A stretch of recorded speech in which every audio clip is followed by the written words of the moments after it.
This is the beginning of day 8. Here we are outside. It's pretty early this morning, but we're going to... I don't have a lot of time. I only have half an hour. Actually, probably less than that. So what we're going to end up doing is some interval training today, where we'll be doing some quick sprints. So I'm going to run over to a couple of hills, and I'm going to be doing some sprints.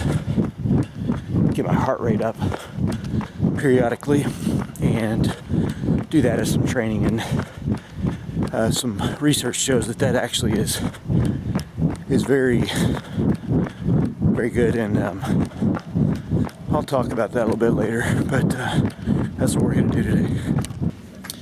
Okay, so I mentioned that I would talk a little bit about the stubborn kid principle. At least that's what I call it. When a mind is made up and there's nothing that's going to change that. I think we can all, if any of you have children or can just think back, maybe you were kind of like this as a child. Let's say that your parents were going to have you eat vegetables and you just were not going to eat what was on the plate.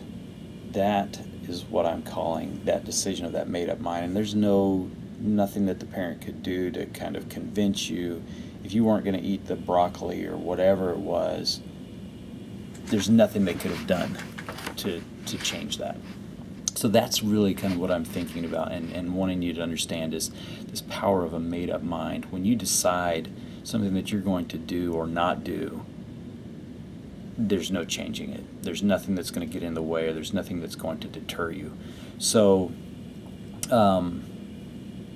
you maybe have seen kids who are in a store, and this just really annoys me, but you can see them where they're just, the kids just wants that bag of candy or that something, and they're just constantly nagging the parent the entire time in the store. Please, please, please, can I have it? Can I have it? They want something so bad that they're going to just continually ask and ask. So I think as we become adults, we either learn how to deal with this, or we apply this stubborn kid principle in the right way. A couple of questions that I would ask is, why do we put crap into our bodies? Why do we eat that junk food that we know is not good for us? Ultimately, the answer is going to be because you want it. I'm going to put that into my body if I choose to because I want it. There's no other reason. The reverse could be the same question. Why don't we go buy the fresh vegetables and fruit? Why don't we go buy those whole foods that we know are going to be good for us? It's not a lack of saying, oh, well, I know that if I go eat this fast food burger, that's full of grease and fat and, all the things that are not going to be good for me, these French fries.